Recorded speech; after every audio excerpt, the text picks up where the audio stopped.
Сәлеметсіздер ме? Сіздермен сіз білесіз айдан.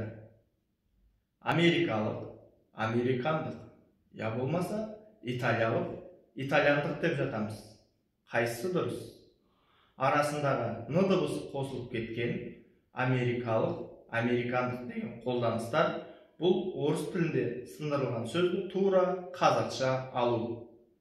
Орыс тілінде бұларды интерфекс дейді, яғни аралық сынама дыбыс.